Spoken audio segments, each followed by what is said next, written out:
అమెరికాకి కాస్తైనా చీము నెత్తురు పౌరుషం ఏదైనా ఉంటే వాళ్ళ దేశంలో కూర్చుని వాళ్ళ దేశానికి వ్యతిరేకంగా నిరసనలు చేసే వాళ్ళని పేల్చి అవతల పడేయాలి, లేపి అవతల పడేయాలి, లేకపోతే ప్రమాదకరం. పాలస్తీనాలో దుర్మార్గాలకు పాల్పడినటువంటి హమాస్ తీవ్రవాదులు ఇజ్రాయెల్ మీద జోక్యం చేసుకుంటే ఇజ్రాయెల్ ఒక తాట తీస్తుంటే పాలస్తీనియన్లు వచ్చి అమెరికాలో అక్కడ గతి లేకనే వచ్చి ఇక్కడ బ్రతుకుతున్నారు. వాళ్ళు అమెరికాలో కూర్చుని ఉద్యమాలు చేస్తారు, ప్రజాస్వామ్యం చచ్చిపోతుందని. ఆ ప్రజాస్వామ్యం చంపిన హమాస్ తీవ్రవాదుల చేతులని తమ దేశం ఉన్నా కూర్చుని మళ్ళీ అట్లాంటి తీవ్రవాదుల చేతికి తమ దేశాన్ని ఇవ్వాలంటూ ఉద్యమాలు చేస్తూ వస్తుంటారు.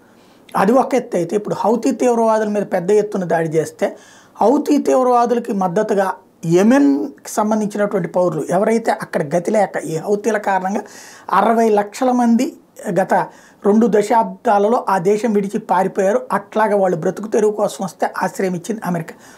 అట్లాంటి వాళ్ళు అక్కడొచ్చి అమెరికాకు వ్యతిరేకంగా హౌతీలకి అనుకూలంగా స్టేట్మెంట్లు ఇవ్వడం, యెమెన్కి అనుకూలంగా స్టేట్మెంట్ ఇవ్వడం అంటే అట్లాంటి వాళ్ళని అయితే డిపోర్ట్ చేయాలి, దేశం విడిచిపోండి, మీరు ఆ దేశానికి పోండి అని చెప్పాలి.